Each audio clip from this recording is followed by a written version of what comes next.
So what is the difference between sustainable and regenerative? A sustainable business, we could just stay at zero, we're paying our bills. A regenerative business is it keeps creating its own resources. It's the difference between floating in the water from here and just barely not drowning, or being a human jet ski. Okay, anyways, this brings me to my talk with Gary Rosenberg today. I called him up, he helped me build out the open mat 10 years ago. And he was talking about something like this happening. He's like, I gotta get out of here. The way we're living our lives, we're gonna get taken down by a pandemic. And it's kind of funny how he's been forward. He is karmically so in tune with nature, it's crazy. I'm always talking to people about the Gandhi Salt March. Study it. Study it as a path to a complete tactical decision. And the ultimate revolution was the Salt March.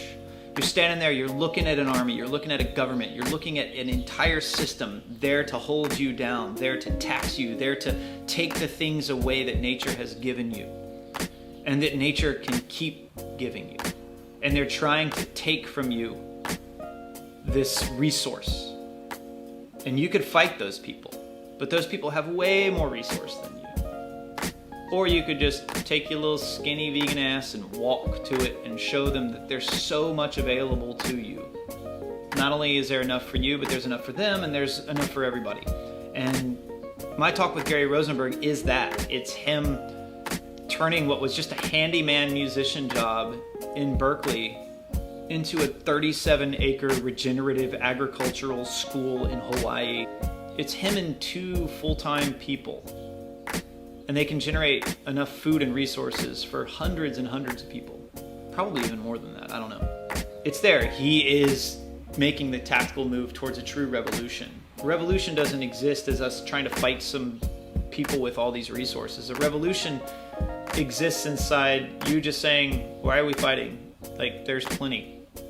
And as Gary says, he is the living, breathing metaphor and embodiment of how nature exists in a true state of abundance. When we think of abundance, what do you think of? We think of money, clothes, luxury, all these things. He also lets us know that sometimes in abundance, it's your life of being a steward to that abundance. You might have some really dirty hands. So, this is my talk with Gary Rosenberg. He's tough as nails, he's punk as shit, and I love this guy, and he's very inspiring to me. In a time like this, he is the pinnacle of what it means to be free. And I'm very, very, very humbled and honored to be able to share this guy with whoever is watching. So check him out and just know and share this work with your friends. And as promised, here's my talk with Gary Rosenberg. You're listening to Total BS Wellness, because if you don't show up and you don't practice, all of this stuff is BS anyway. You're wasting your time.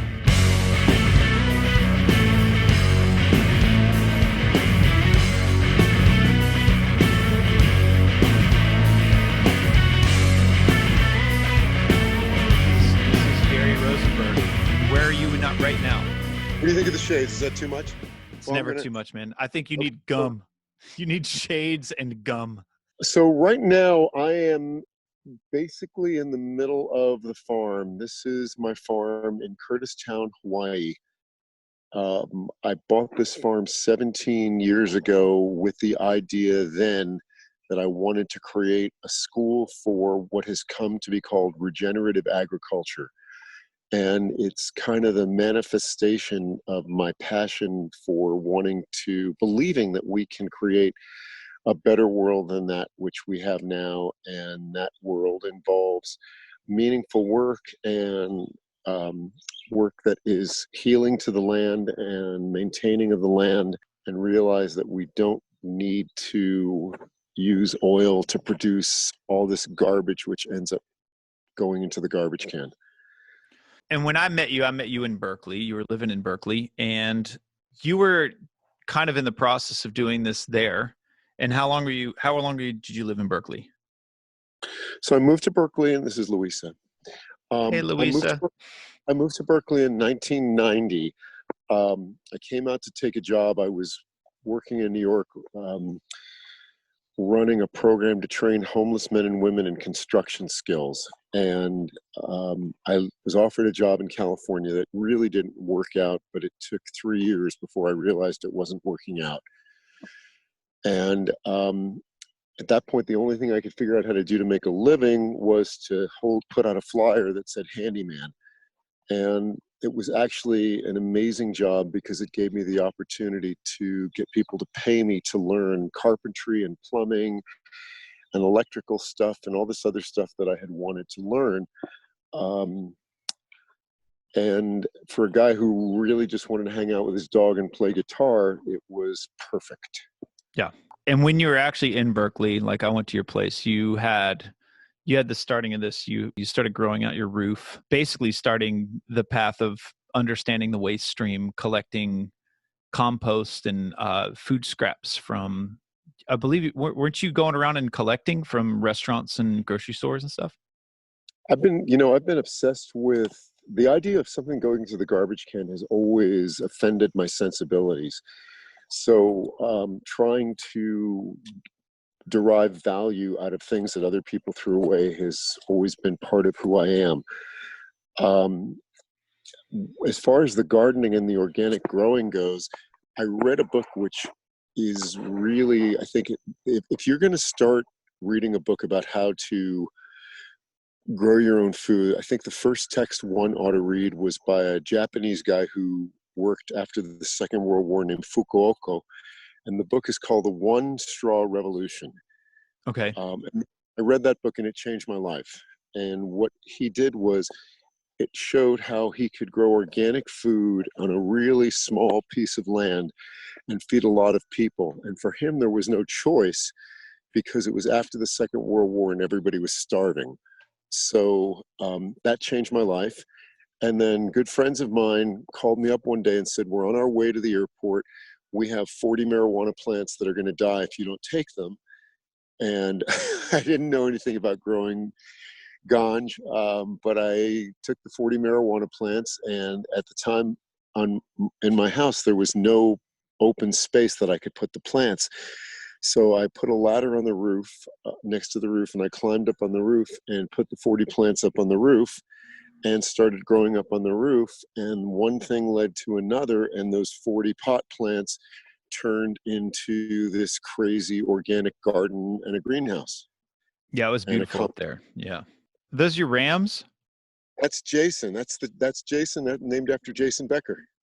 Oh yeah. So you're also a guitar player and you love Jason Becker. And tell us about Jason Becker. Well, for anybody who doesn't know Jason, Jason joined the David Lee Roth band, and he and David Lee Roth were credited with writing a gold record. And right before their first tour, Jason was 17 years old.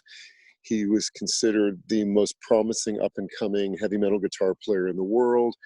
And Jason contracted ALS, or Lou Gehrig's disease.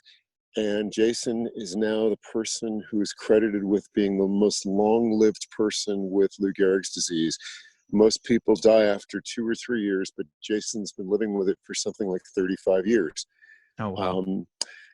Yeah, and Jason is completely trapped within his body, and Jason's mind is still 100%, and he's still working and composing music. And I met Jason right at the same time I bought this farm about 17 years ago. And Jason is an incredible inspiration to me because he's taught me to be fearless. He's taught me to understand that you have to live every day as though it's your last day. And he's taught me to put things into perspective so that, you know, it's not about making money or about success or about the admiration of others. It's really just about valuing every minute of the fact that we get to be alive, that I get to be alive. And So I think, why'd you name that ram Jason?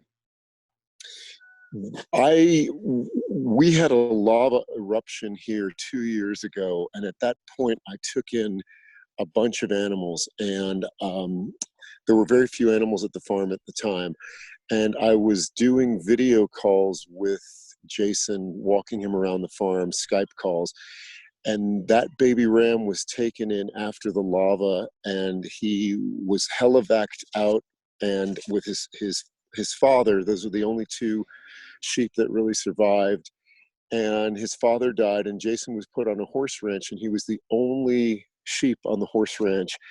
And he was so depressed, and he was just heartbroken. And I had a couple of goats and said, well, maybe I can incorporate him into the goats. And I brought him here, and I thought, this is such a beautiful, magical little creature. And he was just a train wreck when he got here.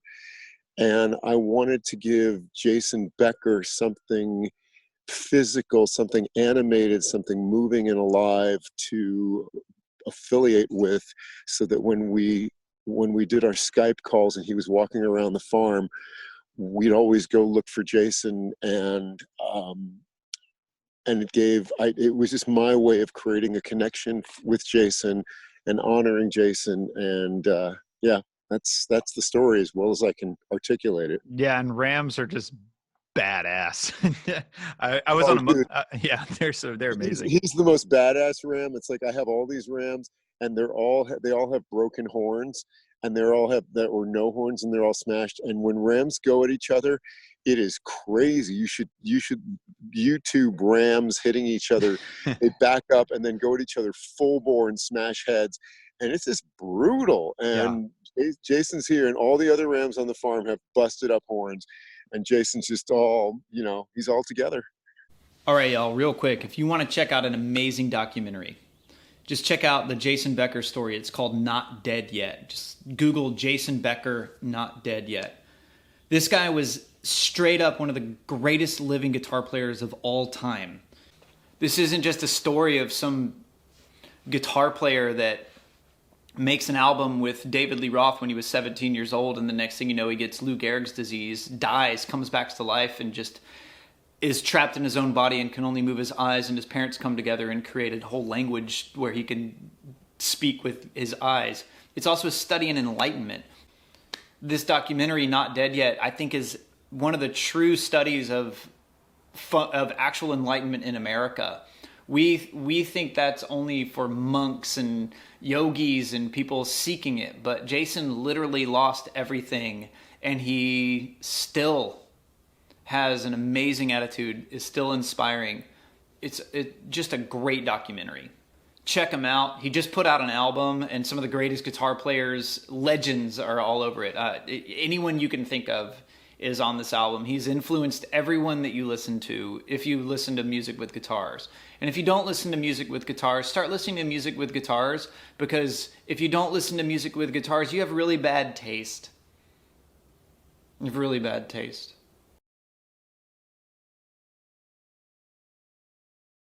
Okay, where are we at now? What is this? Okay, so this is one of the many ponds that we have created here. Okay. One of the things that we're working on that is really important for any agricultural system is understanding the flow of water. And we're blessed here with ample rainfall, but most people who are going to want to grow their own food are not going to be quite so lucky. So what we've done is we've really walked the land as much as possible and really try to understand the topography, to really understand how water is flowing from the highest point on the land, and when it rains, how it's flowing over the land. And we've tried to trap as much water and slow the water down as much as possible. So this direction over here is basically northwest, and that's heading up towards the top of the volcano. So most of the rainwater will come basically towards us here. And before we dug these berms and trapped this water, the water would just rush over the farm all the way down to the other end. So what we've done now is we've created little passageways. So as the water runs down the mountain, it gets trapped in a series of ponds, and it stays there. It slows the water down, and it creates some turbulence. So ultimately, we're controlling the flow of the water over the land. But of equal importance, and it wasn't something I was aware of when we were doing it, is we've created little microclimates in these ponds where insect life and reptilian life can have its origins. And I think if restoring the ecosystem in its entirety and doing it from a place of humility and not a place of action and control, but a place of trying to really do no damage and step out of the way is the goal, which for us it is.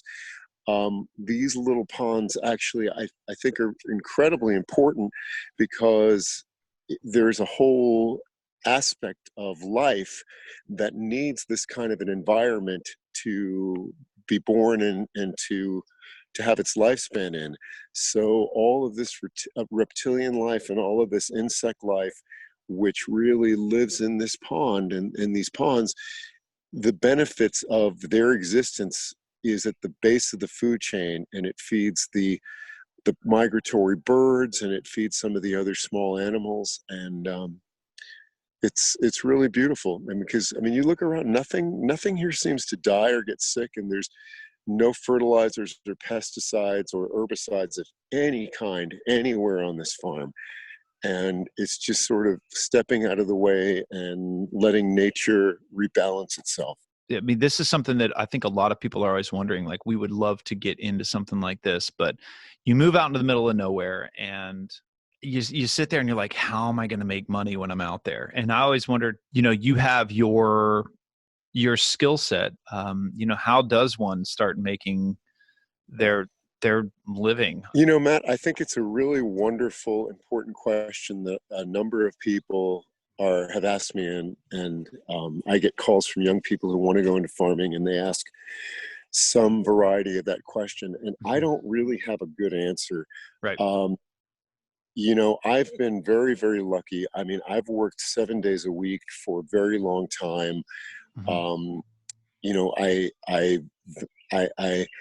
as a handyman, I was able to renovate some distressed houses, which I bought at the right time, and had the good luck to sell them at the right time, and had the people advising me. So I figured out how to keep most of that money and to reinvest it.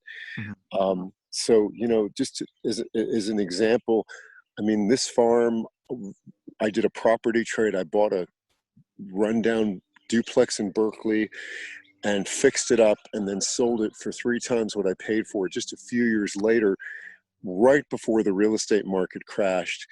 And I took all of that money and I put it into this farm. And when I couldn't get a loan on this place, I mortgaged everything I could and financed it myself so that I wouldn't have any debt. I've just been really, really, really fortunate, and I think really very frightened of the system that we now are seeing fall apart around us. I've been anticipating this, and it's been a goal of mine to try to step away from the volatility of the system, the fragility of this system. So how would somebody do it today? The only thing that I can think of is I think we need to come together, and I think we need to join forces. This place I'm building as a school to train people so that ultimately they can get the skill set to go out and join with other people and get an inexpensive piece of land and really start from a place of humility. We have the opportunity now, a lot of us, to do work online. And if we cut our expenses down and try very, very diligently to not waste money and to grow some of our own food, I think the economics of the last 30 or 40 or 50 years that we've come to accept as being the norm, I think that's been more of an aberration than the norm. But I do think that we can build happy, perhaps even happier, more fulfilling lives for ourselves without thinking about the economic model, which in the last couple of months has gone away. I don't think it's ever going to go back to what it was. And in a lot of ways, I think that we're very fortunate for that. Climate change is real, and this COVID-19 virus, in a lot of ways, is the warm-up band for the challenges that we'll face as climate change becomes more imminent.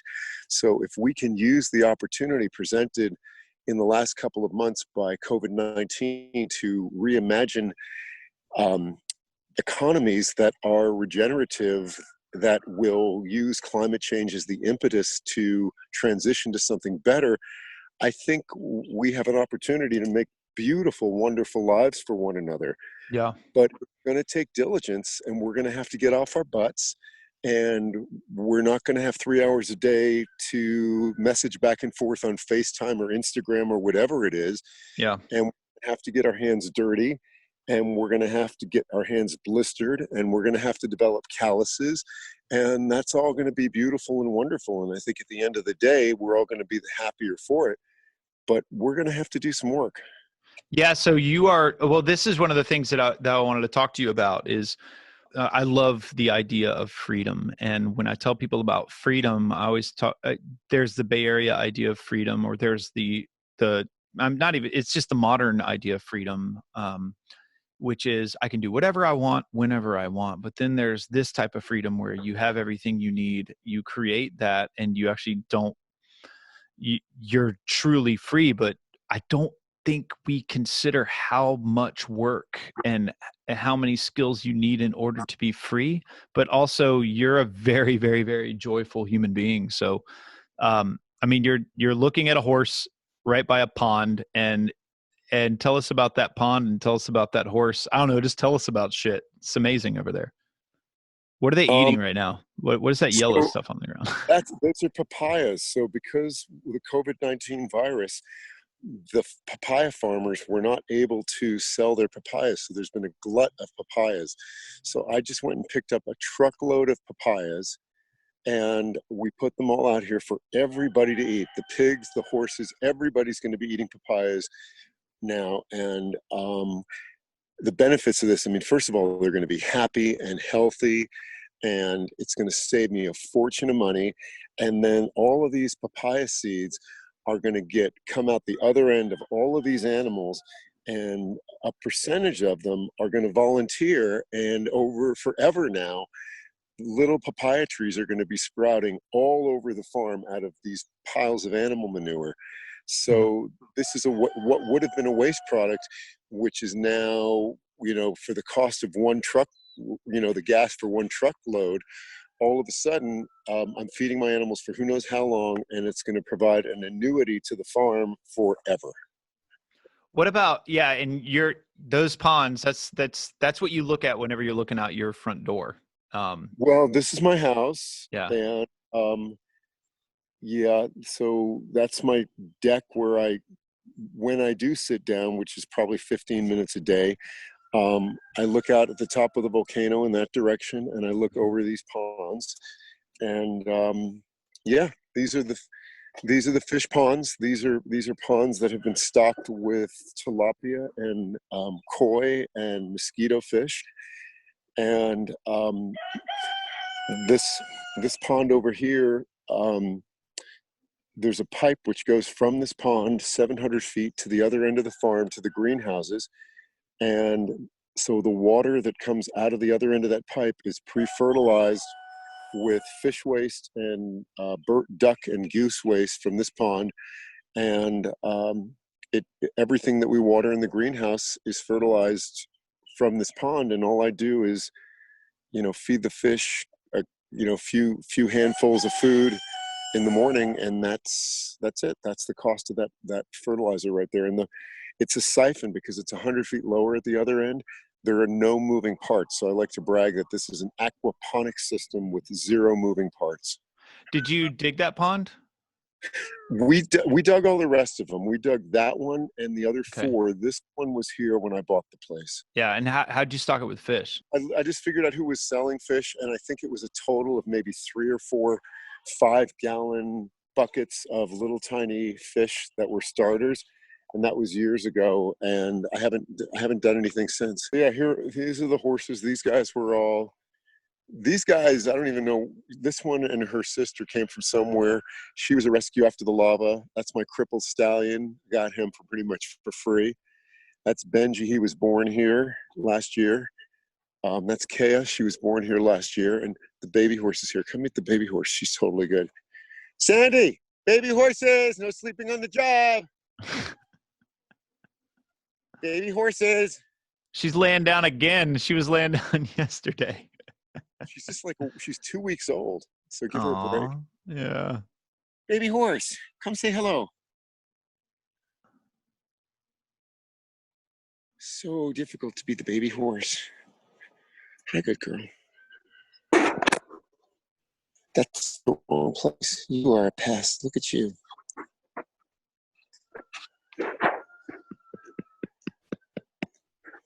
She's hilarious, Matt. She's like everybody who's come up here and seen her, they say, what kind of horse is this? She's like friendly, like a puppy dog. Mm-hmm. Friend of mine's a horse trainer. She said, I've never seen anything like it. Oh, She's great. She's a good girl. She's a good girl. She'll follow me around. Watch. Okay, walking away. Here comes the horse. The silly horse. Silly horse.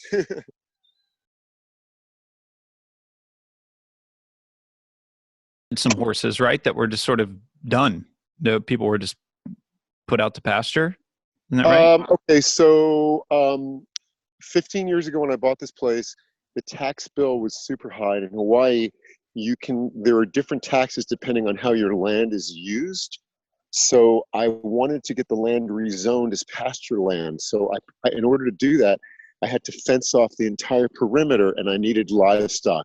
So through some flukes, and people were going broke, and I was able to buy 10 horses at that time, delivered to my farm for $3,000, and then Wow. that lowered my tax bill by $3,000 a year. Whoa. So Okay. yeah, so the horses paid for themselves pretty quickly. Baby horses are bad. No sleeping on the job. Who said the baby horse could sleep at this hour of the day? Come on, get up and say hi to everybody. Silly horse. Come on, get up. Come on. Anyhow, so most of those horses have died since. I've got 2 remaining.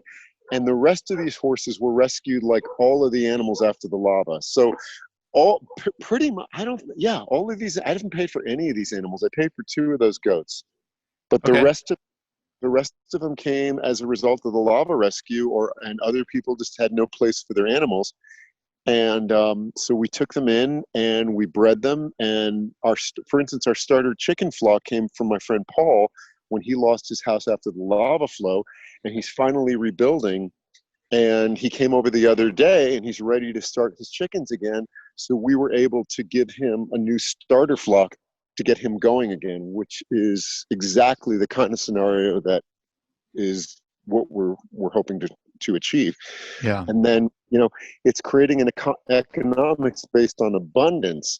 And if we all just work to create food locally and not, sit on our butts and play video games or whatever it is that we're doing, but if we all just spend a little bit of time working with plants and animals, first of all, we'll be healthier. We won't be quite so fat. We won't be quite so miserable. We won't have so much anxiety or depression. And there'll be plenty to eat, and it'll be healthier, Yeah. more healthful. Here's another wild rooster. Check out this rooster. He's so pretty. Check him out. How majestic is that? Yep.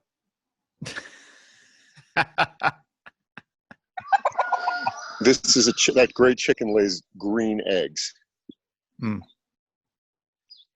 All right, so that's Benji. He was born here last year. This is Sandy. She's refusing to get up. Terrified, abused, starving, 10-day-old horse. So hard to be a 10-day-old baby horse. Oh my God, it's so hard to be you.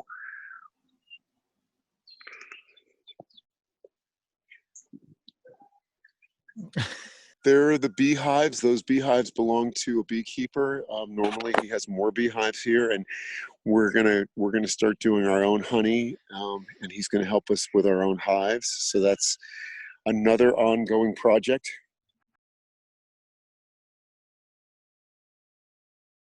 You did something small scale, but it was a pretty large scale for an urban environment. But what were some of the challenges of doing this kind of stuff in an urban environment? Oh, there were a lot of challenges. I still, to this day, the city of Berkeley sends me a $6,000 fine every single month, and has for the last, I think, 15 years, because all of the work that I'm doing in Berkeley is considered illegal and it's not up to code. So their response to that is to send me a fine every month. I'm going to let these goats in. They send me a fine every month for $6,000. They've never tried to collect on it, but I save every one. So I have this collection of lovely love letters from the city of Berkeley saying, you can't grow food on your roof, and you can't compost, and you can't have a composting toilet, and everything you're doing is illegal. So, governments are never proactive. Governments never lead the way to something good. They always wait till the dominant paradigm changes, and then governments form around that change after it's happened. Right. So it's up to dedicated individuals, brave individuals, to look at the situation and decide to direct where we want society to go, and not wait for government to tell us where we're going, because they never will. Yeah. So that was a challenge, having to understand that what I was doing was good, and that it didn't matter that the government didn't like it.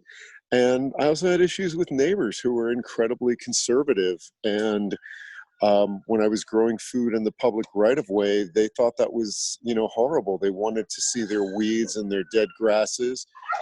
And the fact that I was taking their parking strip and making it inconvenient for them to get out of their SUVs after eating their McDonald's cheeseburgers and picking their belly up over the seat so that they could see their penis. They thought that the fact that I was planting fruit trees in that area and making it more difficult for them was outrageous. Here's more eggs. Oh, wow. Yeah. So these are the eggs from today. For here, there's the turkeys. So yeah, it's challenges with people who are not creative enough to allow things to change and mold. And I didn't mean to sound all snippy on that, dude. If you understood how many stupid people I had to respond to politely that I really just wanted to punch in the face over the years. Yeah. So I'm sure right now more than ever, people will relate to what you just said. I think many of us do. I mean, I sit there all the time just saying my answer to most things is who cares, but people just keep pushing. I think everyone right now owes that, the Native American bumper sticker. Soon we will learn that we can't eat money. Right. I think everyone owes that dude an apology.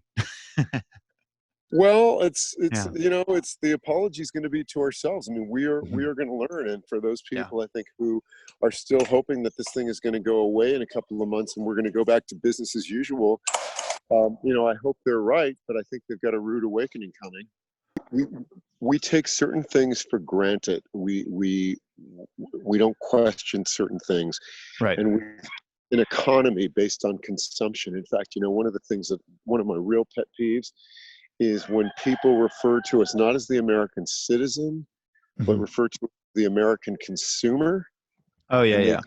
Talk about consumer society, and the implications of that are just so profound, that we're here to consume, and that we've got this crazy animal called the economy that we all feed. We all get on the hamster wheel, and we spend our whole lives running, not ever getting anywhere, to feed this crazy animal called the economy.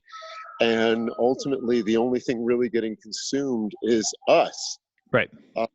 So all I'm suggesting is that that's a fairly new paradigm, only over the last few hundred years.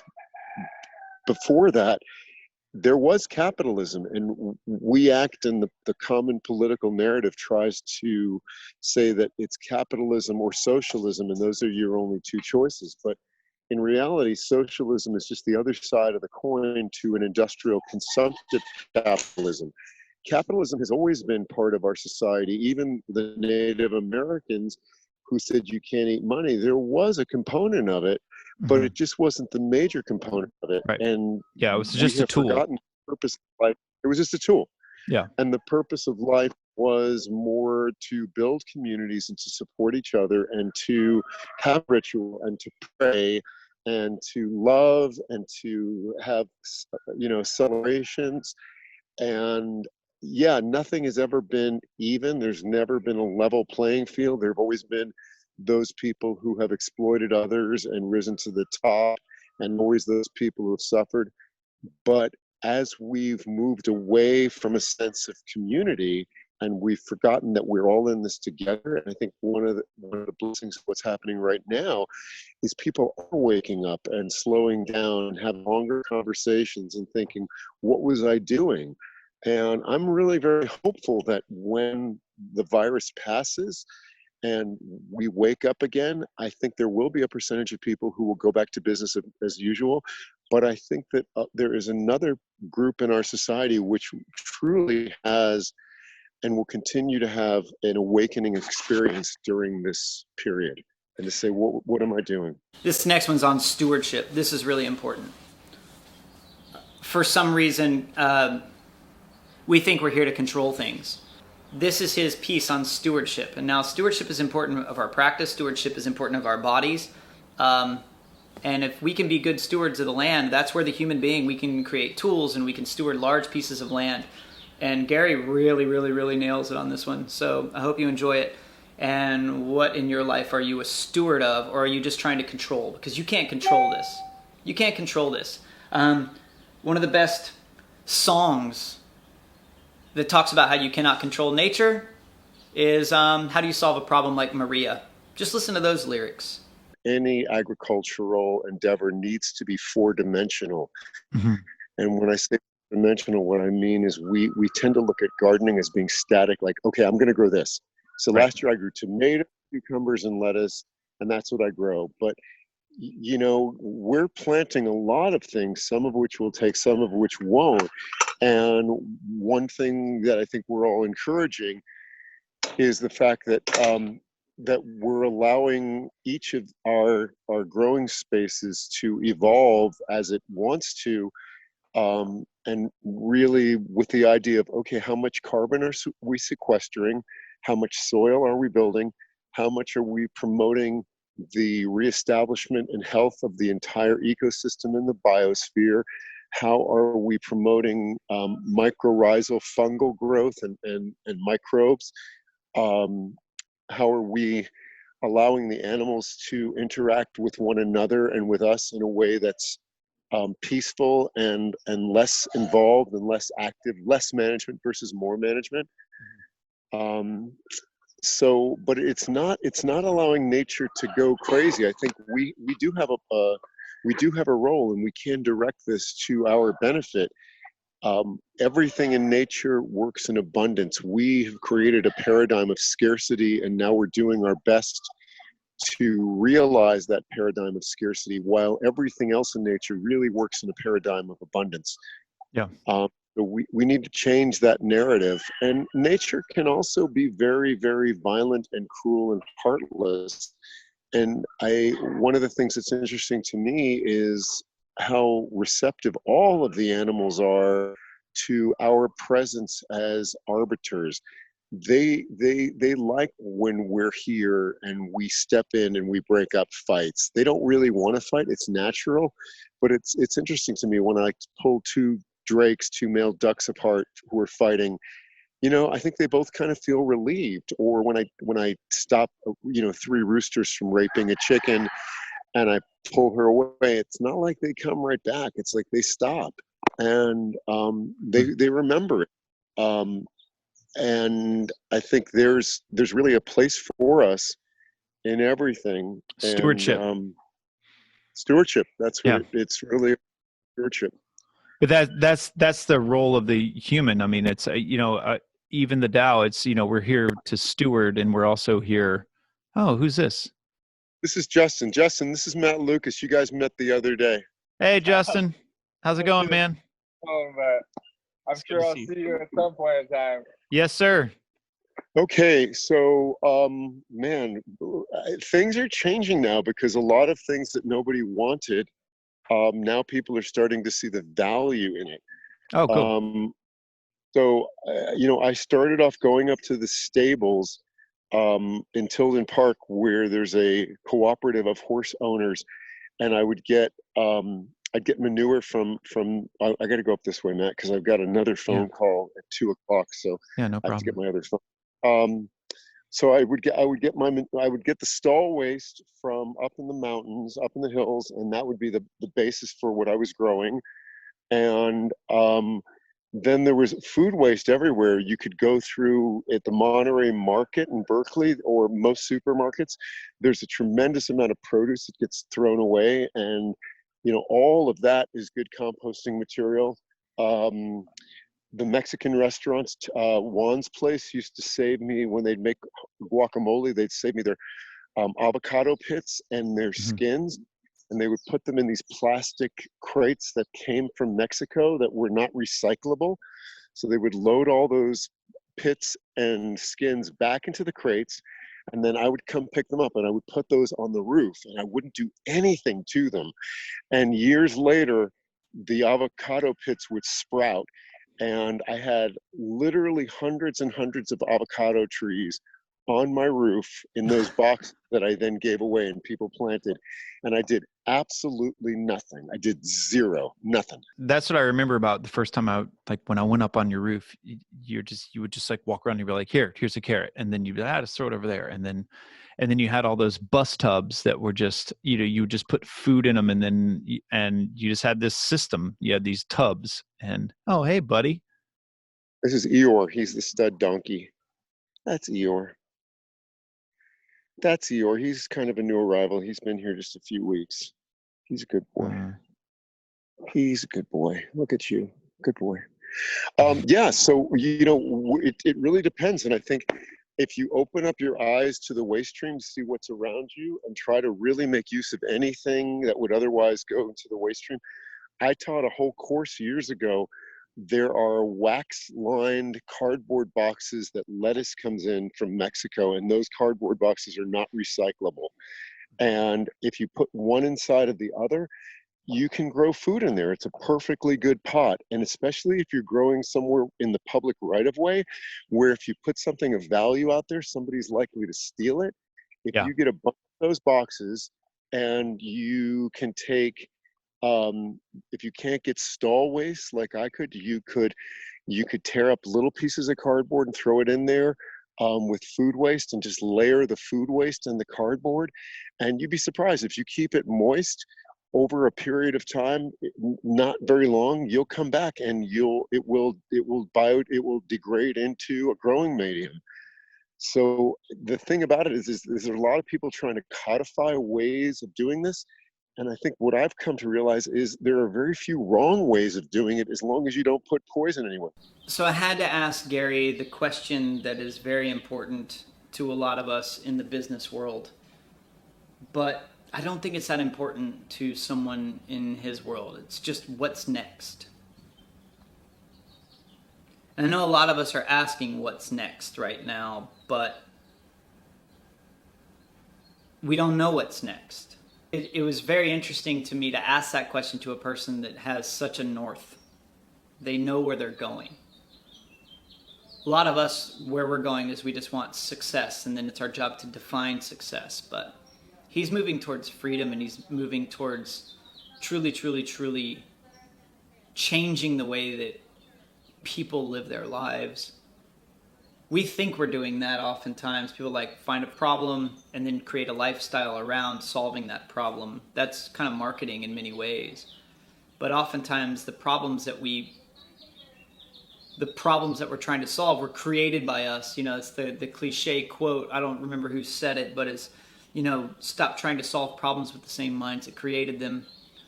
And Gary is not that same mind. So I had to ask him what's next.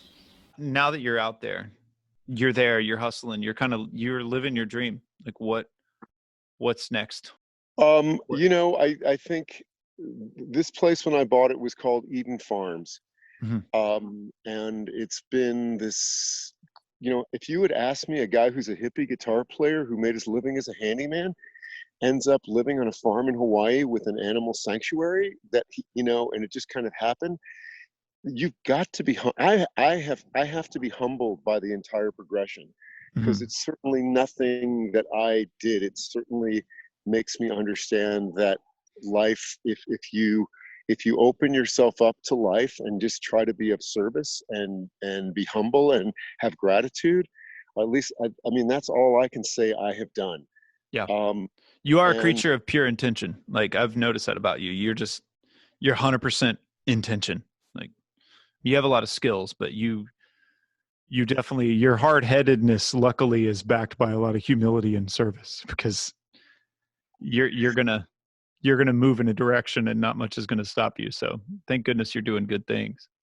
well, look at what's happened. I mean, look at the people in charge. I mean, Yeah. we're the United States is doing worse than most third world countries as far as controlling this virus, because you got a bunch of criminals in charge. Yeah. And these guys are just twisted, and it's how big a bank account can you make without regard to anything else? And it's just, Mhm. it's a sickness. Yeah. And if anything, the only good fortune that I have is I never seem to get that disease.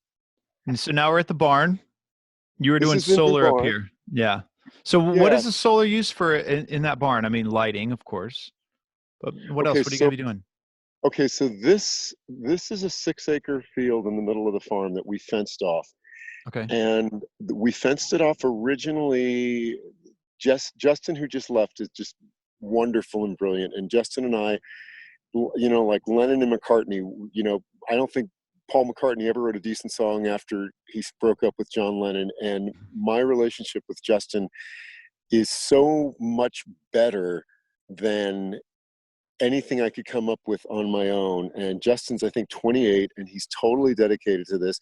And he has a lot of ideas that are very different than mine, and we butt heads frequently.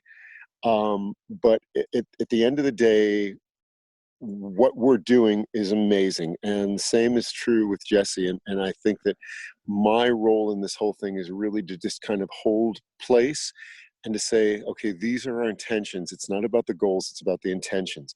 So getting back to here, so one of the things that we need to do in terms of regenerating the earth is we need to work with animals, because it's the relationship of the animals to the plants that actually keeps the biosystem in balance. And by breaking that relationship as we have and remaking it in what we think is our own convenience, it's degrading the entire biosphere. So this 6 acres we fenced off, and what we're going to do is use electrical fencing ultimately to cross fence it. And we're going to move animals from one acre field to another sequentially in a very specific order with very specific timing, with the idea that we're going to give the animals a chance to eat the grass within one area and wait till they get hungry, so they have to eat a little bit of everything, and then move them to the next area where the grass is going to be fresh, and lock them out of this area for 6 days, and move them in a rotation around and around and around, with the idea that by moving them around, the fact that they're eating the seeds and eating the plants down to a certain level, the plants then will regenerate, and the manures will help fertilize the soil. And over time, what we're trying to show is that through rotational grazing in a managed way, we can restore soil fertility, we can restore the spongy, absorbent soils of the earth that contain carbon, and ultimately we can take the carbon out of the air using this type of agriculture and put it back in the soil from whence it came, because we released it all. Wow. So that's that. Now you ask about this barn. So originally Justin's idea was we were going to build a little shack for the sheep here. And I said, Justin, this spot is the most beautiful spot on the farm. Let's build a reasonable structure here, something that we're going to be proud of. And one of the components that we want to do is work with kids and bring kids in to work with the horses. So let's make this a horse barn, and then we'll put a sheep barn somewhere over there. So this is the new barn for horses, but I designed it so that it can have multi-purposes over the next 50 years. I designed it so that it could be a workshop, and you could put roll up garage doors in there and close those. We could put cement down here and make this a place to shoe horses. Put in 2 concrete pads on these 2 sides here, so that if it need be, these could turn into 2 small apartments or offices. Yeah, so that's what this building is. And so all the things that you supply yourself, you do your own electrical through solar, and then you also do, and you're actually storing it in 12-volt batteries. What do you store it in your house with? In Berkeley or here in Hawaii? Same thing. So the solar panels are on the roof, and I just ran the wires before we got on the phone. Mm-hmm. I spent the weekend starting to do the internal wiring in here. And here's the guts of the system. And I've done this now a few times, so I'm getting almost competent at it. This is the back of the barn that we just built. And here's the electrical system that I'm installing. There's 4 deep cycle batteries. And I don't know how familiar you are with off-grid solar systems, but the way it goes is the electricity goes from the sun, and this is called an MPPT power charge controller. So MPPT stands for maximum power point tracking. And what it does is it analyzes the battery voltage and the power coming in from the panels, and it maximizes the output so that it's most efficient. This is a 100-watt circuit breaker, DC circuit breaker, and the hotline from the panels is going to go through that. It's way overkill, but what it does is in case it's struck by lightning, it'll trip that before it blows this thing up. From there, it goes from that to the battery bank, and these are 4 6-cycle batteries. I'm going to get 2 more, I think. And what I'm doing is I'm wiring these up as a 12-volt system, which is a little bit archaic, but it's less dangerous than a higher voltage system. So it's going to go from the 12 volts, so the sun's going to charge through that, charge these batteries, try to keep them charged. From there, these batteries are going to do a couple of things. One thing they're going to do is they're going to go into this inverter, and what the inverter does is it translates the DC 12 volt into 110 AC. So it goes 12 volt, and then there's another circuit breaker just to be on the safe side to the DC inverter, and from the inverter it's going to go to a regular standard AC power panel like you'd see in any standard household. And from there it's going to get distributed throughout the new barn. What it's also going to do is it's going to operate a 12-volt pump, which after all of this is mounted, I'm going to put another whole series of plumbing stuff below this, and that's going to be the 12-volt pump, which is going to operate the water in here, which is going to take the water from the sky, which is going to get collected on the roof. It's going to go into this 1,000-gallon tank, and from there it's going to go into the barn. And first there's going to be 2 hoses in front of the barn to wash horses and do things like that.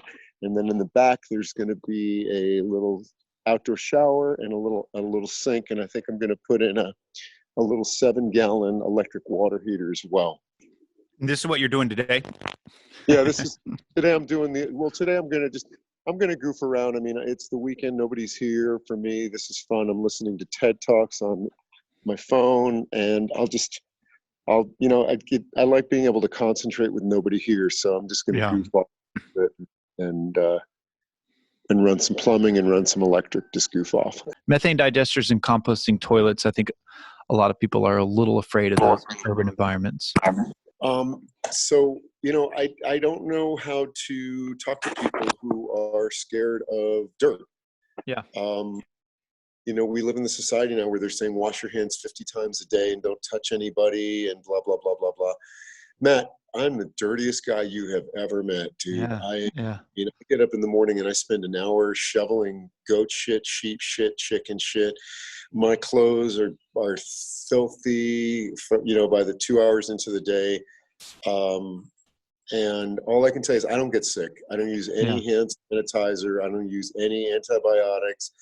I don't use any poison toothpaste or shampoo that has chlorine in it.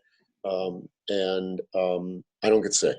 Yeah. So I think one of the things that we need to really think about is I think that the latest research says that 80% of the cells in our body are actually not us, they're bacteria. And only 20% of the cells in our body are actually what defines us. So when we use all these things that are killing the bacteria on our hands, we're actually creating, it's like putting up a vacancy sign in a motel in a bad neighborhood. Yeah. You know? Yeah. So the methane digester is a technology which is being used all over the world at this point, and it's a very low-tech technology, but it basically involves taking a certain type of bacteria that are called methanogens, and methanogens eat, whatever comes out the back end of them is methane gas, and it's the same methane gas that is a powerful greenhouse gas, and that out of landfills when everything biodegrades. And instead of releasing it into the atmosphere or burning it like they do in landfills, I'm just capturing it and I'm using it as a cooking gas.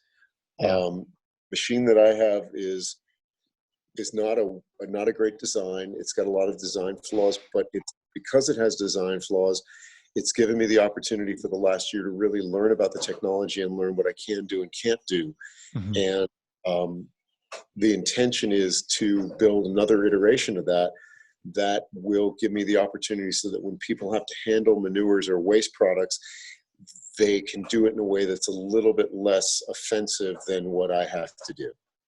This is the first iteration of the methane digester from China. And this is really how you get off the grid. Animal manure and food waste and water go in that end. You just pump it in through the top? Here, you just open this up here and you put it in the hopper. Okay. And organic fertilizer comes out there, liquid organic fertilizer, and methane gas, which is a greenhouse gas, which if you don't trap it, creates global warming, comes out that pipe, and there's a stove up top there, and that's how I cook. Wow.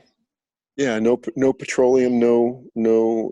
This is truly off the grid. This is a very simple technology, very old, being used all over the world, and this is a viable alternative. And right now, because this is an experiment and this is the first iteration, I don't expect anybody in Western civilization to deal with as much shit as I deal with in order to make this work.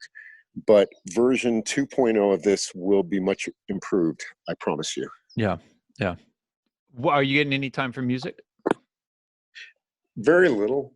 Very little. I mean, I've got until the coronavirus hit, I had a monthly gig, which was great because it gave me a reason I had to practice.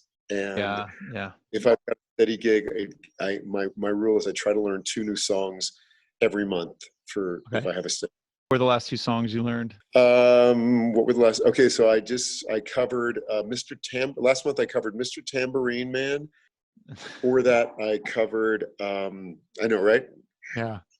Dude, I don't cover anything that's less than 40 years old. Yeah. And before that, it was John Prine's Angel from Montgomery. Okay. And I used to play when I was a kid and I was playing in bars. I used to cover American Pie. And all of a sudden, I had this really weird thought. I thought, if Richie Havens were to cover American Pie, how would Richie Havens cover American Pie? So I readdressed American Pie from scratch, trying to address it rhythmically and vocally, and from a standpoint of how would Richie Havens do it. And I performed it. It turned out well. So, and I keep telling everyone about you and how you're like this master of, I think, one of the most important things, which is the waste stream. It's interesting. There's a business writer who's kind of one of the original business writers. Matt, when we were on a tour last time, did I take you to the greenhouses? I'm just trying to decide which. No, you didn't. No, you didn't. Right. We'll walk towards the greenhouses. Okay. Peter Drucker wrote a book, and he talked. One of the analogies he wrote in his business book was about a business manager who took over a manufacturing company that was losing money. And he called a meeting of all the executives, and he said, from now on, all we're going to do for the next 6 months is cut down worker injury. We're going to focus on cutting down worker injury. And people sat there with their mouths open. Their thought was, we're losing money. What is he focusing on this for? And they came back 6 months later, and they had cut down worker injuries significantly, but more importantly, all of a sudden they were profitable. And Yeah. somebody said, how did you understand that one thing would lead to another? And he said, we're a manufacturing company. We use machines. He said, the machines are designed to be safe. If workers are getting injured, it's because they're coming up with more efficient ways of laying out the assembly line than we've come up with. So by focusing on cutting down on injuries, we're also going to focus on reducing inefficiencies. And more than likely than not, we'll become more profitable. So Okay. my focus on waste reduction is very similar. In natural systems, there is no waste. Right. One product of one system. When one animal goes to the bathroom, everything that comes out the back end goes in the front end of something else. Yeah. And everything that dies is almost immediately incorporated into something that's being born. We as a species are the only species which has the concept of waste. Right. So it implies inefficiencies in our system. And the only reason that we get away with it is because for the last 200 years, we've built a society and an economics built on consumption that wouldn't be possible without the interjection of intensive energy in the form of fossil fuels. So all of the plastics, all of the disposable clothes, all of our driving around, everything is based on this very temporary paradigm of interjecting fossil fuel energy into an economic system. Yeah. The system is collapsing before us right now is because we haven't taken that into account, and the system has become very brittle, like a piece of glass. Yeah. So what we need to do, and what I've focused on for many years, is asking the question and not having any answers, but simply just asking the question again and again: how do I reduce waste in my everyday life? And how do I incorporate waste, things that other people have wasted, and find value in those things? And how do I reduce my overall energy footprint as much as possible? Really trying to acknowledge the energy footprint of everything from beginning to end, from the time it's taken from the earth to the time it reaches me. Yeah. Trying How many to use technology. that area that you were just at, is that the area with all the chickens and goats and all it? This is one of two areas. This is our second goat chicken area. That's a baby goat. Hey, buddy.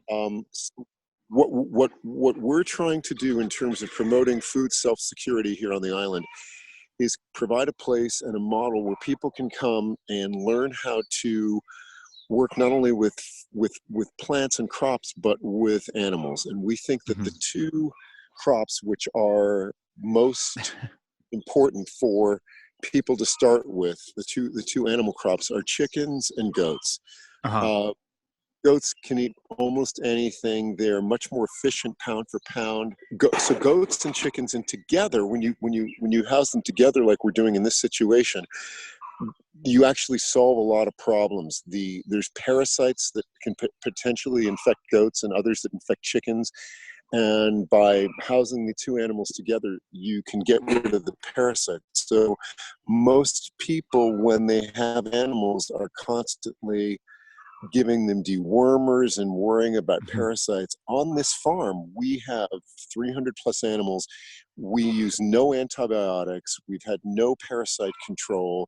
There are no industrial fertilizers. There's no pesticides. There's no weed killers. There's no herbicides. It's simply standing out of the way and developing the system from a place of humility and acknowledging that nature can take care of itself. And every time we feel as though we can interject our knowledge and wisdom in a way that we can control things, in actuality, most of the time we're creating new problems that we're then going to have to solve down the line. Yeah. So getting back to this area, the goat chicken barn, it's about 700 square feet under roof. It's divided up into sections. The first section closest to us is an area where ultimately where the goats will be milked and where there's food storage, and it's kind of closed off to the animals, and we're going to be able to produce goat milk and goat cheese. In the middle is a dry area to keep the animals out of the area, and on the far side is an area where on the bottom the goats can sleep, and there are roosting boxes for the chickens. I don't know if you're recording the video on this too, but here, let me walk show you. Move the goats are bad farm animals. Um,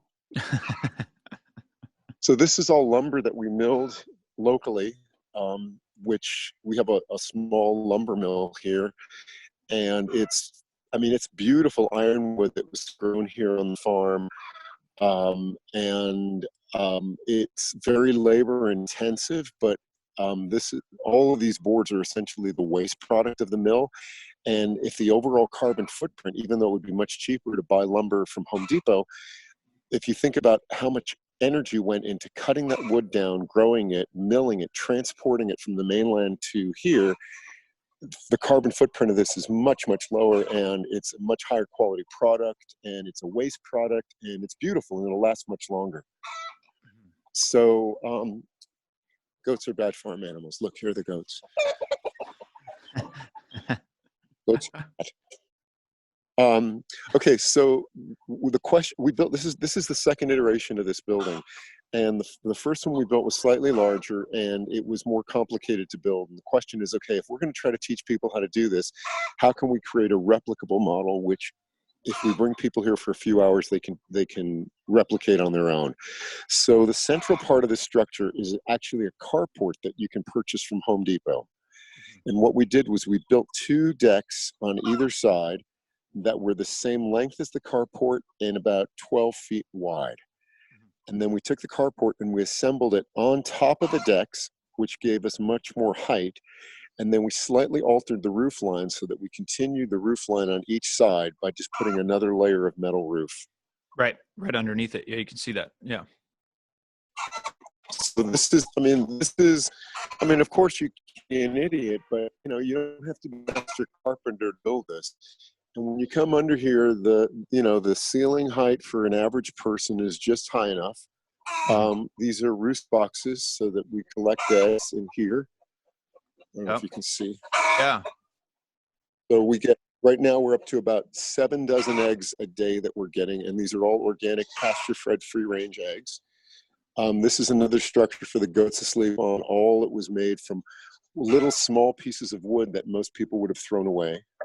And so this was essentially free. And here's a pallet. So pallets are another great product that can be used. Another smaller pallet that we used, or we cut a pallet in half. I don't know what they did. So this is our little goat chicken place, and everybody's very happy. Cost almost nothing to feed guys on a daily basis. And we get a lot of eggs, and eventually we're going to have an excess of chickens, and we're going to produce chickens and eggs, and ideally we're breeding chickens, and we're going to try to provide people who come to study animal husbandry here, specifically how to take care of chickens. After they take the course, we're going to provide them with a starter flock of chickens. So we've got 2 incubators going, and we're doing about 100 eggs at a time.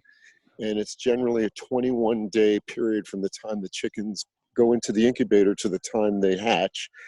And then we want to keep them around for a couple of months to make sure they're healthy, and then send people away with starter flocks of chickens. Goats are not coming, bad farm animals. So we're walking ultimately to the greenhouses, but let me show you something. So I don't know how well you can pick this up.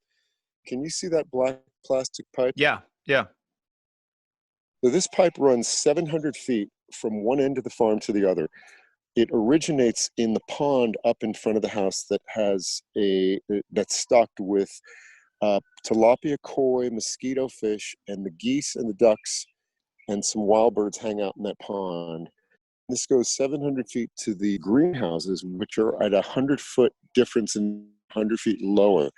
So the water flows through a siphon from the pond to the greenhouses, where it comes out of the spigots under pressure, and it's already pre-fertilized with the fish waste and the bird waste. So everything in the greenhouses all the water is pre-fertilized from the pond, and it's got 0 moving parts.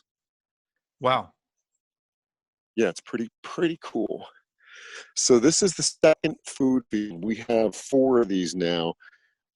This food field is all a variety of plants, probably 200 trees and herbs that we've planted here, everything ranging from about 25 varieties of bananas to breadfruit to a couple of varieties of sugar cane that are high yielding in terms of their sugar content, some grasses, a bunch of papayas, some citrus. And this is just the beginning. You know, when we get some more help here and we have probably 6 or 8 farm stewards working and studying full time, this field will get up to snuff. But we've got so many balls in the air now that it's just, you know, it's continually fighting fires, trying to keep everything under wraps. Each one of these fields is wired to keep the large farm animals out. So the theory is the entire farm serves as a common grazing area for the donkeys and horses and sheep and goats and pigs.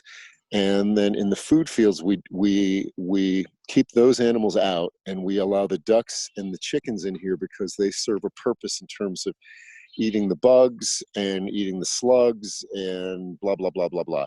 So in the bigger picture, the long-term goal for this field is this chicken house is going to be replaced with a small cabin, and there will be probably 2 farm stewards whose primary residence is in this field, and their primary responsibility is to tend to this field, yet their ultimate responsibilities will extend beyond that to work with on the rest of the farm in the greenhouses and with the larger animals and in the orchards and stuff.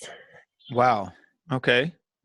This is Eeyore. He's our stud donkey because donkeys are important. If you look, donkeys have been the pickup trucks of the planet for the last 5,000 years, and donkeys can serve a really wonderful purpose. They're super wonderful animals. And, excuse me, you're in the way.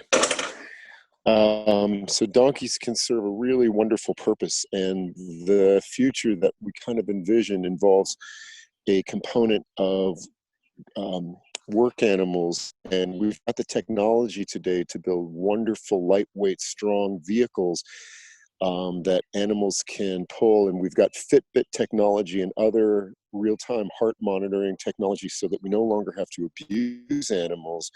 We can monitor animals' general well-being on an ongoing basis, and potentially, if Big Brother is going to get involved, you know, rather than the cops stopping you for speeding, if you're on the road with your donkey pulling your cart and your donkey's not fit for whatever reason, the Fitbit sends a signal to Big Brother, and Big Brother puts, you know, takes your cell phone, blows it up on the side of your head, and then you get what you deserve.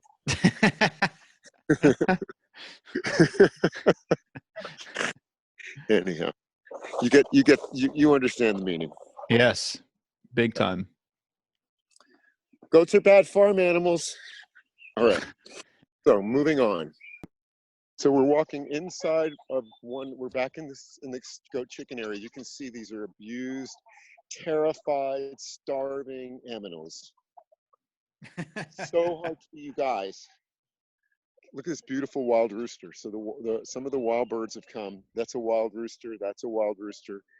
And it's wonderful because we're trying to introduce as much genetic material into our flocks of chickens as possible, because the more genetic diversity you introduce into the system, the more opportunity there is to create crossbreeds that are potentially going to be stronger and more healthy than any kind of monoculture. So, Yeah, anyway. of course. Yeah. All right, here are horses.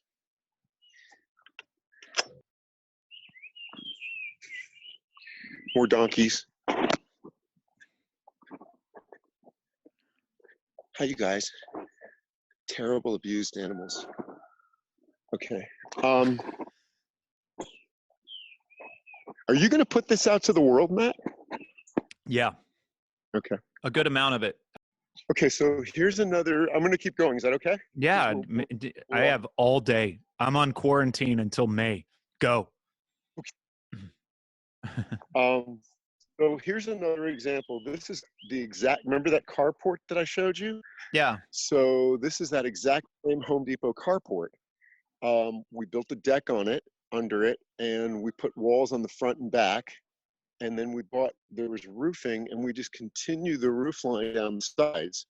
So this is a building that was built, again, on that basic carp structure. And this building is intended to cultivate 11 varieties of mushrooms and mycorrhizal fungal strains, which we're going to use to inoculate the soil with different fungal strains to increase the fertility of the soil. Wow. So that's the intention of that building, but we're not quite there yet.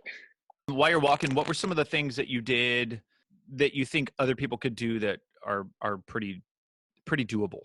You know, it really depends on your living situation. If you're in a rental apartment, it's really hard to do anything. But even if you're in a rental apartment, unless you don't have a window, if you have a window which faces east or south, you can grow something. Yeah. And you don't even really need to spend any money to grow anything. What you can do is you can think about the waste stream. And the waste stream can be anything from animal manures to food waste to green manures, to almost anything that's organic. And I taught a class about 15 years ago about how to grow in wax-lined cardboard boxes. There's some of the produce that we get comes in these wax cardboard boxes, which can't be recycled. Okay. But they if you put one inside of the other, they'll last you maybe a year or two, and you can use them to grow food in on your deck or in a common area or somewhere in front of the house. But even in your house, you can take 1 gallon plastic pots and you can cut them and use those as a growing medium. So look at things that would go into the waste stream and think, is there any way at all that I can upcycle this into something? So these number 10 cans that would normally get thrown away, we use these for everything. These are scoops for seeds. We save every one of these styrofoam things that would normally go into the waste stream and end up in the landfill, and you can poke holes in this and we can germinate seeds in these. So that's 2 things that people can do. I'm looking to see if we've got anything else around here that people can do. Step out of your comfort zone and take a public area that somebody says, you can't grow food there. This is a public space, and try to grow food there in the public right of way, and speak to your neighbors and encourage your neighbors to be part of it, to take part of it. We have to think communally. We have to come up with a new way of thinking so that we realize that we're all in it together. And don't be disappointed. Understand, you can always tell the pioneers because we're the ones with the arrows in our backs. Yeah. And just Yeah. come to accept that. Yeah. In my Berkeley, I took over the entire sidewalk for about 2 feet on each side of the street. And at my own expense, at the end of every day, I could you watered it, repeat I that? For some planted reason it. you cut out. You said at Berkeley, you what? So outside of my place in Berkeley, I spent 2 years at the end of every day. I took over the sidewalk, the parking strip on both sides of the street for about 100 feet in each side of the street. And I bought orange trees and lemon trees and grapefruit trees, and I planted them. And I planted flowers and food, and I brought in mulch, and I did everything, and I watered it every night after work. And after I left Berkeley and came to Hawaii, the idiots across the street said it wasn't legal, and they ripped it all out. So, be prepared for some heartbreak and don't take it personally. Understand that we're in a period of transition, and if you're going to be enlightened and try to promote a new way, you have to be patient, and you have to understand that people aren't going to get it. Yeah. And they might not get it for a week or a year, or they might never get it. But, if you've got convictions, just do the right thing and don't worry about the fact that people are going to tell you you're wrong. Yeah. Yeah. It's really sad that happens all the time. Like there's so many people that, we talk about, especially out here, how we want to just go, commune with nature. But really what that means is we want to go to the river and smoke weed with the DJ hanging out. You know what I mean? Like that's what we want to go consume nature, as opposed to, I put this little garden out in front of my spot, and I don't work in it enough, but I have other people that help me, and I've been out there a lot, and it's pretty satisfying. I mean, I love doing it, but I mean, seeing what you've done is just, it blows my mind. It's not what I've done. I've been of service, and I mean, I know that has this kind of pseudo quasi-religious overtone to it, but you know, it doesn't feel like my work. It really feels like a calling, like this is the island or this farm or whatever is just giving me the opportunity to be of service. And it's not even as though I can point to anything that you're looking at and say, this was my idea, this was my vision. Again, all I've done is keep the intention, and the intention is to reduce carbon footprint, try to create agriculture which is local and organic, which is going to simultaneously heal the planet and increase soil fertility as opposed to diminishing soil fertility, to try to acknowledge that we share this earth with every other life form, and we're so lucky to be able to acknowledge that and to share it and to try to be a steward to other animals and to be supportive to them and work in conjunction with them. So yeah, it's thank you, but it's just it's a real honor to be able to be part of this experiment. So what about this is these are your greenhouses. So this, we just planted this. This is the last 2 weeks worth of work. So this is, what you're looking at is 4 100-foot rows. And each of these rows consists of wood mulch, which we brought in by the truckload. We shoveled it in and shoveled it out and laid it in rows. Wood mulch, which was a waste product from the city dump we got for free. And then we created a trough in the middle of each row into which we put a line of fish waste from the fish processing company, also a product we got for free. So there's, you know, the Pilgrim story, they say put a fish head underneath a corn stalk to grow it. So each one of these is completely filled with like 500 pounds. So there's like 2,000 pounds of fish in here, fish bones and fish skin and fish waste and everything. Wow. And then on top of that, we put in probably 100 gallons of animal manure that we collected from the farm, and that's in the middle. And then we covered everything up, and then we put in this drip irrigation system, and the water coming out of the drip irrigation system is coming from the fish pond, so it's pre-irrigated. And now it's time to plant, and this is going to be crazy food producing in a few months. We're going to start, I mean, this greenhouse will be able to feed, I don't know, a couple of hundred people, I would think, once it's in full production. And this is what's fed also by your ponds. This is what that pipe's going to, right? Yes. So all of the, here, I'll show you the end of this pipe. That black pipe that we looked at comes out over here. And we can walk up to the other end and I can show you where it originates in the pond. Yeah. So this is the end of that black pipe right there. Oh, cool. And from there, it goes into a manifold where there's 4, it splits off into 4. And then it simply goes into the garden hoses. And then those are split again to feed the whole greenhouse. And so there's no moving parts. It's a siphon, like siphoning with a straw out of or stealing gas out of your buddy's car. Yeah. I'm so glad. Here's the end of the. I've had to do that. A little bit of levity, right? Yeah. Okay, so here's the end of the pipe. Yeah. Oh yeah. Well, and you know, I think that this water pressure is probably lower than it should be, because I think somewhere or another there must be a system that's on, because I think this water pressure actually can be significantly more than that. So I think somewhere in the greenhouse somebody has left a system that's running, that's siphoning off some of that pressure. Anyhow, okay. There are the greenhouses.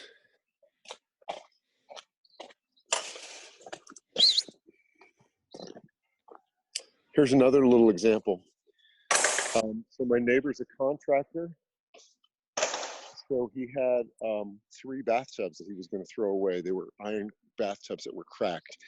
So we've put these here, and these are going to be for vermiculture, for breeding worms to incorporate into the garden. So another item which would have gone into the waste stream, which is where there's the 3rd bathtub over there.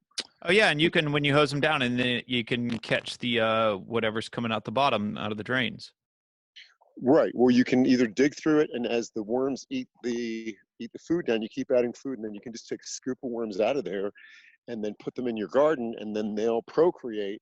And Yeah. you can just keep taking scoops of worms out, and they'll just, you know, keep multiplying. So you add food, take out worms, and you can just keep going.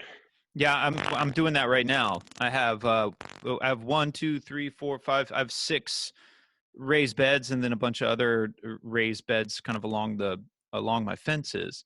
And so that's too much for me to handle. So we took one of them, and my buddy Zach, he put some worms in there, and then I've just been feeding them, and I just turned up the soil. There's a ton of worms in there right now, and I just put them in the other beds the other day. Yeah, it's cool. It makes it, yeah. And, you know, so one of the things there are people now who are talking about eating bugs. Yeah. And, you know, I've tried crickets, and crickets aren't bad, but I'd rather eat eggs and chickens Yeah. than by raising bugs. Like, you know, the idea of pesticides is crazy. Like, when I was a kid, we used to drive, and the only reason you have a windshield wiper washer reserve in your car is because you need to clean the dead bugs off your windshield. Yeah. But we've killed all the bugs. Mm-hmm. So, and, you know, once we kill all the bugs, we're dead. And so, I mean, pesticides have to stop now. You ask what people can do. People can go to their local hardware store, Home Depot, and they can go to the manager and say, "This is killing the planet. Please stop selling poison." Yeah. You can go to your local supermarket where they have all of the poison, and you can say, "Please don't carry this." And if enough people not only didn't buy it, but told the store managers that they're refusing, you know, they're going to stop shopping here if they don't stop carrying poison, we can make a difference. And, you know, never underestimate the value of a small group of dedicated people to change the paradigm, because that's the only way to get it done. Yeah. So that's another thing people can do. So, you know, commune with your neighbors, grow food together in public right of way, encourage neighborhood gardens, try to get kids involved with growing even just a little bit. You know, look out for your neighbors, and stop allowing a system which is consciously trying to divide us, and point out our differences. Try to understand that we're all essentially the same, and try to seek out similarities, and try to downplay differences, and understand that we're all much stronger if we think as a team, and stop preying upon one another. Yeah. Anyway, here's our sawmill. I'm not that proud. It could be a little neater, but that's the way it goes. It's working. It works. Well, it's working. And the guy who mills all this lumber, if this is the work environment that works for him, then more power to him. But I think it would make me a little bit nuts. This is the first iteration of the food field, and there's taro and papaya that we've grown from seed. We plant every seed, save every seed. That's another thing people can do. Buy organic produce, because it's much better for you. And because when you buy organic produce of any kind, you're essentially potentially buying the seed stock. So the produce itself is free. You pay more to buy the seeds to grow that food in general than you would to buy the food itself. So if I buy a tomato at $2.50 a pound and I get 100 tomato seeds, if I were to buy 100 tomato seeds, it would cost me like $22. And instead, I'm paying $1.59 to get a tomato, and I get the seeds for free. And I save every seed on the cutting board, and I lay it on a used coffee filter, let it dry out. And once those seeds dry out, then they're plantable. And you can do that with pepper seeds and everything. So just become more conscious of that aspect of the waste stream as well. Mm-hmm. Cowgirl's a good dog. Move. So this is the fish pond, and this is the origin of that black hose, which ends up in the greenhouse. Oh, wow. It starts here, and the fish and the ducks and the geese all hang out here. And I mean, there must be thousands of tilapia in here. And yeah, that hose travels from here all the way 700 feet down to the other end of the farm. And you eat the tilapia as well? You know, other people do. I eat eggs from the farm in the morning, and I eat goat cheese and toast with tomatoes at night. And I probably do that 7 days a week. because for me, food is kind of a fuel and a medicine, and I find that combination kind of keeps me going. I'm not opposed to eating meat, but I don't seek it out, and I don't seem to miss it. Yeah. We need you, man. Hey, what's up, buddy? All right, man. That's your morning grocery store. All right, man. I will see. I'll talk to you later. All right. Later today, okay? Cool, man. Thank you, All right, by the way. All right. See you. Bye. Well, that was my talk with Gary. Hope you enjoyed that one. Go to the Seeger Institute. Study under this guy. Gary truly lives in abundance. We talk about it, but you can see that when something started going wrong here in America, we all started going into scarcity mode and just started hoarding and diving into opportunism and all these things because of the fear. But Gary understands that a regenerative space can just keep creating. This guy cannot keep up with the amount of food and love and resource that his land can create. So I think we owe it to ourselves to at least reach out to somebody like him. We should be supporting people that are doing this work. And that's really all we can ask for, because not everybody's a farmer, just like not everyone's a musician, just like not everybody is an accountant. So if we can all kind of start working together and understanding that, then we can realize that, yeah, you can't eat money. Yeah, I hope you enjoyed that. Like, share, subscribe, tell your friends. And these are my gifts to you. I hope you enjoy this work, and I hope you enjoy the people that have inspired me to continue living the way that I live. And keep it simple. And keep showing up. Because if you don't, it's all BS. Right? Thank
Mahalo, mahalo.